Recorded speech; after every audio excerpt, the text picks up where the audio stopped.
The mind-gut connection, how the hidden conversation within our bodies impacts our mood, our choices, and our overall health. Emeran Mayer. The mind-gut connection by Emeran Mayer is a scientific exploration of the ways our digestive and nervous systems converse with each other. In particular, Mayer focuses on the roles this communication plays in keeping our health optimal and what consequences we might experience if it is disturbed. So get ready to learn more about the power of the mind-gut connection. The new approach to dealing with diseases. Traditional medicine looks at the human body as a complicated machine with a finite number of independent parts. For decades, this mechanistic perspective laid the foundation for most treatment approaches, enabling doctors to cure almost any disease by treating only the infected part. However, it turns out this disease-based treatment model has not been effective in the treatment of diseases that became prevalent over the past 50 years, such as anxiety, depression, irritable bowel syndrome, or neurodegenerative disorders. Mayer believes the first step in finding solutions to overcoming these and numerous other health challenges is to abandon the traditional treatment approaches and acknowledge the role the communication between the gut and brain has in maintaining our overall health. He says the mind-body connection is far from a myth. It is a biological fact and an essential link to understand when it comes to our whole body health.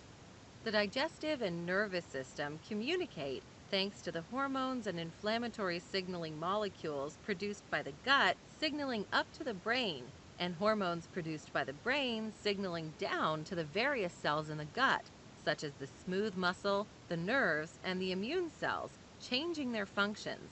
So our gut is much more complex than we once assumed, and its sole function is not just to process food. In fact, the presence of different types of specialized cells confirms its multifunctionality. Did you know that your gut has its own nervous system, the enteric nervous system, ENS, made up of 50 to 100 million nerve cells, as many as are contained in your spinal cord? Apart from nerve cells, your gut also holds a great number of immune cells that protect us against potentially lethal bacteria we accidentally ingest with contaminated food and water. Next, the gut stores 95% of the body's serotonin and endocrine cells, responsible for releasing hormones into the bloodstream. Finally, your digestive system is home to various bacteria, archaea, fungi, and viruses, collectively called the gut microbiota, which are the crucial component in the brain-gut communication. How emotions affect digestion. Have you ever had stomach problems in moments of anxiety? Maybe it happened to you before stressful events, such as exams, presentations, or important business meetings. The reason your body reacts in this manner is due to the connection between your brain and gut. In fact, when it comes to emotions, Mayer says that their manifestations exist in the gut, even though we usually are not aware of them. If this fact is hard for you to grasp, think of various facial expressions that correspond to people's emotions. For example, if a person is mad, their neck muscles begin to tense up while their jaw clenches, lips tighten, and brow furrows. The reason why someone's feelings are visible to others is due to signals their brain sends out to the face's muscles that then move depending on how they feel. The activity of these brain circuits affects your digestive system too. For example, if you feel hopeless, your colon contracts more slowly. If you feel anxious or fearful, your brain reacts as if you're in a life-threatening situation and sends signals to the stomach and intestine to get rid of contents that might drain the energy needed for action. For this reason, you might need to head to the toilet before your big presentation. Interestingly, scientists understand the gut's reaction associated with negative emotions such as anger, sorrow, and fear, whereas they know almost nothing about gut reactions related to positive emotions such as love, bonding, or happiness. Mayer once had a patient named Bill who suffered from cyclical vomiting syndrome. Despite seeing several gastrointestinal specialists who performed extensive diagnostic tests, Bill did not get adequate treatment of his miserable symptoms for 8 years. It was not until he visited Mayer when his symptoms finally disappeared. Mayer assumed Bill had increased levels of a molecule called corticotropin releasing factor, CRF, which sends the brain and the body into stress response mode. For this reason, he prescribed medication that calms hyperactive stress circuits and the hyperarousal associated with excessive CRF release. 3 months later, Bill's symptoms disappeared. Normal gut reactions to daily worries and stress are never a problem. However, in the case of chronic gut reactions, we should always consider whether, in Mayer's words, our gut is a theater in which the drama of emotion plays out. How your gut talks to your brain. So far, you've learned how your brain communicates with your gut. How about the communication happening in the opposite direction, from your stomach to the brain?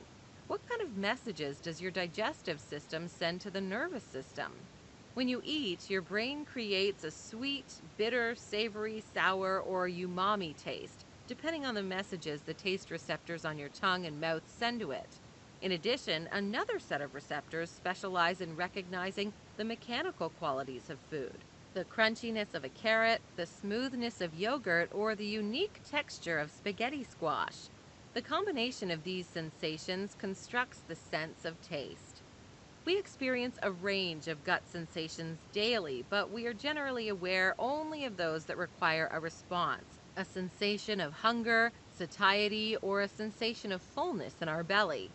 Endocrine cells within your digestive system are responsible for telling your brain how to react to these sensations. For instance, when your stomach is empty, a special type of endocrine cell secretes the hormone ghrelin, which tells your brain to become hungry and seek food. On the other hand, when you're full, cells located in your small intestine tell your brain it's time to stop eating. Generally, your brain monitors cues from your gut and unites them with signals coming from other parts of the body to create a report of your overall health and well-being. Your enteric nervous system is responsible for gathering specific information, such as the caloric density of a meal, the presence of potentially harmful intruders, or chemical information about the content entering your digestive system. According to the report your enteric nervous system gets, it creates appropriate reactions. For example, when it detects harmful intruders such as bacteria, viruses, or toxins, it signals large and small intestines to expel the offending agent. So every millisecond of the day, your gut, using various sensory mechanisms, is informing its brain and the brain in your head about what is taking place inside you.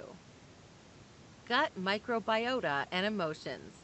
What would you say if you heard that the microbiota in your gut can affect your mood, thoughts, and mind? Let's hear a story that suggests that microorganisms in your digestive system play a critical role in the complex interactions between mind, brain, and gut. In 2011, a 66-year-old woman named Lucy came to Mayer's clinic because of severe panic attacks that were happening every 2 weeks for 2 years. She also had gastrointestinal symptoms, including mild constipation and discomfort in her belly. As she began suffering from panic attacks after taking antibiotics for sinus congestion and headaches, Mayer assumed that they had created an imbalance in her gut microbes. Antibiotics usually create imbalances in the gut flora, and the side effects might be severe for patients whose microbiota are less diverse, which was Lucy's case.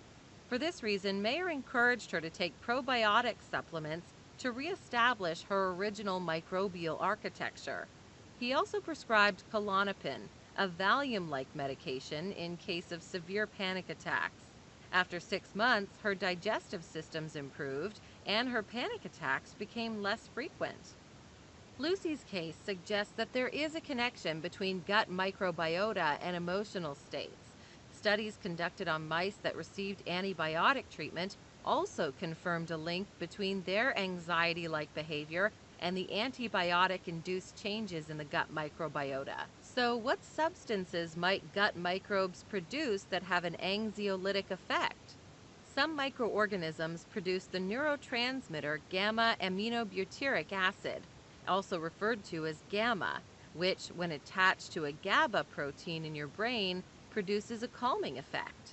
Many anti-anxiety medications, such as Valium, Xanax, and Klonopin, reduce anxiety symptoms by enhancing the effect of GABA. Since people diagnosed with depression often also have symptoms of anxiety, microbiota may have a role in treating depression too. Studies on rats and mice showed that the probiotic bacteria Bifidobacterium infantis reduced experimentally induced depression and anxiety-like behavior as much as the commonly used antidepressant medication Lexapro. Even though all these cases do not provide enough evidence that probiotic microorganisms can treat anxiety and depression, they offer hope we will be able to treat mental disorders more effectively in the future. Improve your health by targeting the gut microbiome. Knowledge about the complex chemical conversations that are happening between microbes, the gut, and the nervous system could help us detect early signs of particular diseases, including poorly understood brain-gut disorders such as autism spectrum disorders, Parkinson's disease, Alzheimer's disease, and depression. Additionally, it can serve us to keep our health optimal or improve it if needed. One way to do it is to manipulate the general properties of microbial communities to our benefit. How can we do this? Mayer proposes taking the following steps. 1. Eat natural and organic food. To optimize the diversity, stability, and production of your gut's microorganisms, avoid consuming food loaded with potentially harmful chemicals and unhealthy additives. 2. Cut down on animal fat. All the animal fat in the typical North American diet plays a primary role in increasing your waistline and enhances the risk of developing diseases such as breast, colon, and prostate cancer. High animal fat intake is bad for your brain health as well. 3. Maximize your microbial diversity. To keep your microbes diverse, eat foods that contain multiple prebiotics in the form of different plant fibers. Also, try to avoid extreme diets that limit the natural variety of foods, particularly plant-based food items. 4. Avoid mass-produced and processed foods. Do not eat food rich in additives that could harm your brain, such as artificial sweeteners, emulsifiers, fructose corn syrup, and so on. 5. Eat fermented foods and probiotics. Include naturally fermented, unpasteurized foods in your diet, such as kimchi, sauerkraut, kombucha, miso, and various fermented dairy products. 6. Eat smaller portions.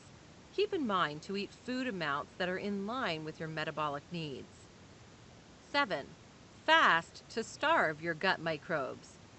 Periodic fasting benefits your gut as it makes it get rid of harmful and toxic substances. 8. Don't eat when you're stressed, angry, or sad. Negative emotional states make your gut leakier, trigger the release of stress hormones, and reduce essential bacteria in the microbiota. 9. Enjoy meals together. Even though there's no scientific evidence, we can assume that happiness, joy, and a feeling of connectedness are beneficial for your gut microbe-brain axis. Therefore, enjoy meals with people you love as much as possible. Final notes. In the mind-gut connection, Mayer reveals the complex universe within our bodies, making us view the world, ourselves, and our health differently. Hopefully, this new awareness will make us work toward achieving optimal health by establishing and maintaining balance within our gut-brain communication channel. 12-minute tip. In moments of anxiety or depression, remember Mayer's insights on the relationship between feelings and gut microbiota, and try improving your mood by eating foods rich in probiotics.